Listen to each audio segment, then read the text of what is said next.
This is Kristi Frank, who is on season #1 of Donald Trump's The Apprentice.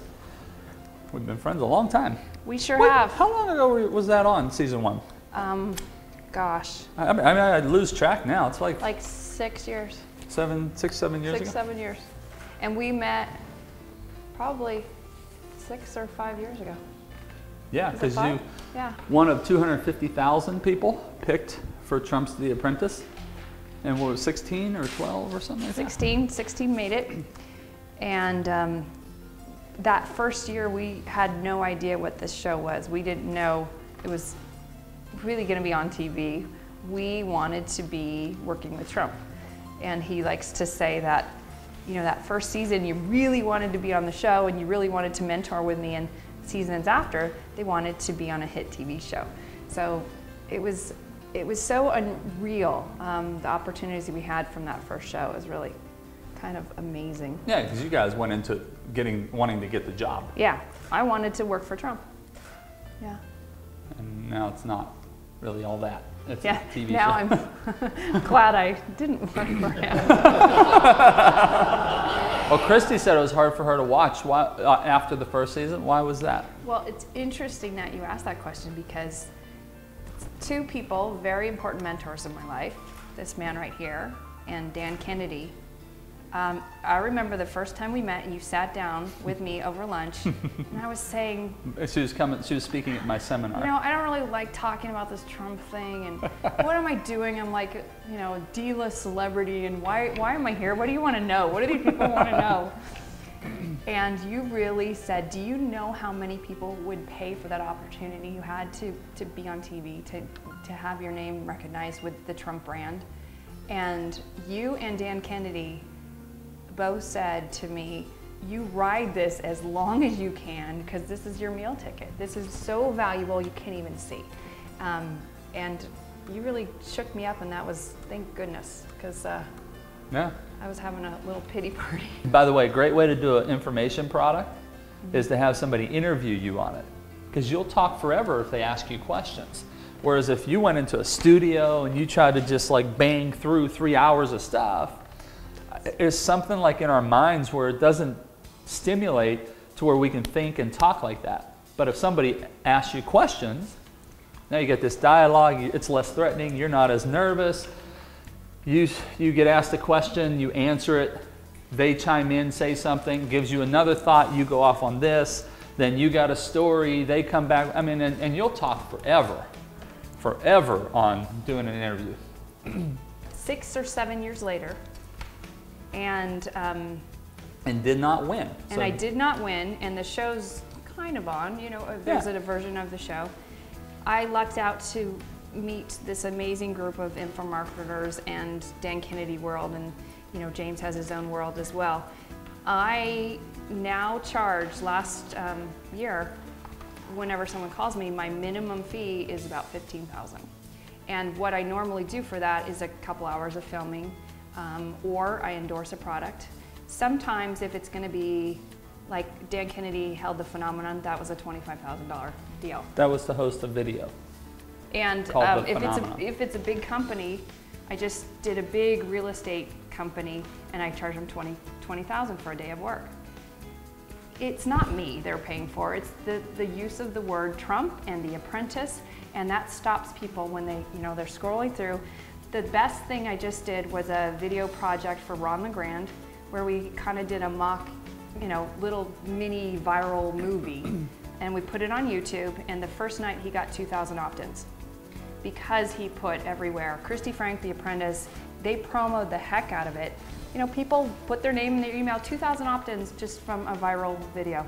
And that's, I think, what we're, you know, and it's smart marketing. So the smart thing, I mean, the thing I think is brilliant is how she keeps leveraging something that happened 6 or 7 years ago, where she can't get those fees if she talks about, you know, coming up through school and.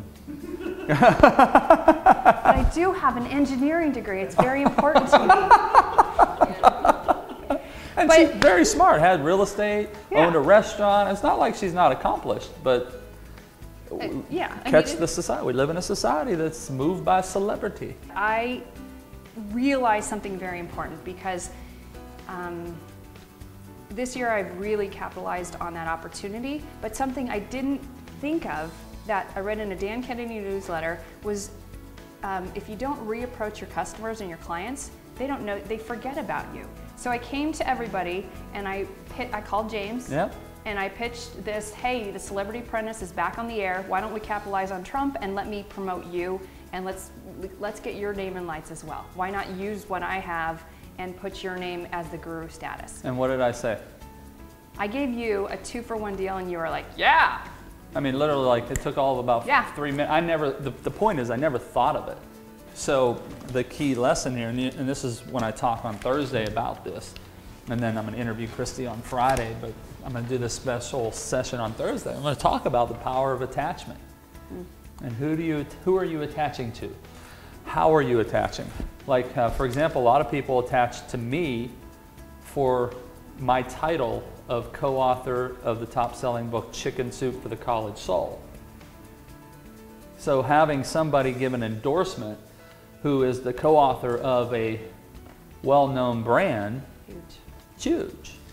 All the pictures you do, the celebrities, the sports guys, people think, you know, wow, he knows Michael Jordan. He knows.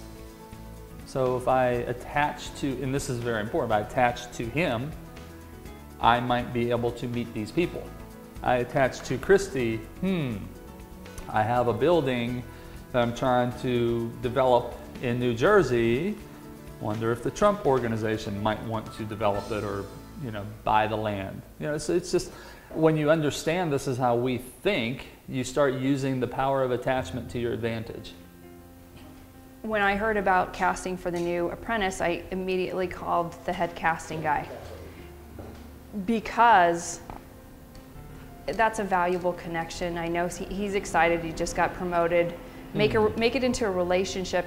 You talk about this so many times. First be friends, and if we can do business in the future, that's wonderful. But I do, especially in the women's organizations, they do a really great job of reaching out and connecting first and then doing a deal or some type of business. But it's especially with, like James does with the Michael Jordan people, they have hundreds and hundreds of names. They get cards at every seminar. But if you make that personal connection, if you send a note and a picture, or you do something out of the ordinary that, you know, nobody sends mail anymore, or something special that makes you stand out, but keep it going, it's huge. When you start getting a level of success, you get more and more requests to do things for you. So someone would want a JV, just send this out to your list. Come on, you know, just do. They get a lot of requests of their time, of whatever, favors. And the best way to get a strong JV relationship is to have a personal connection.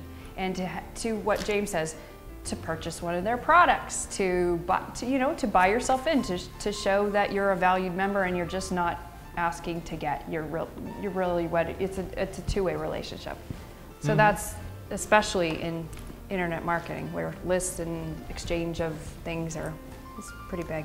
Don't ever feel bad about charging high fees for sharing information that's common for you but unknown to others. Okay, and I tell the story about how for years before I started teaching the college speaking stuff, people would walk up to me, like speakers, and they would say, hey man, how do I reach the college event coordinators? And I would ramble off 2 or 3 of the websites for the .com, right, for the associations. And once I started to teach it, my answer would then be, well, that's what we cover in my live training, and I spent years figuring this stuff out. And you know, I'm giving you an opportunity to learn it in a weekend for a minimum investment of like $29.97, $3,000. So why would you want to go blow 40, 50 grand and waste years? Just come in a weekend. Oh, yeah, thank you. There's the junior high basketball stuff. Oh, yeah.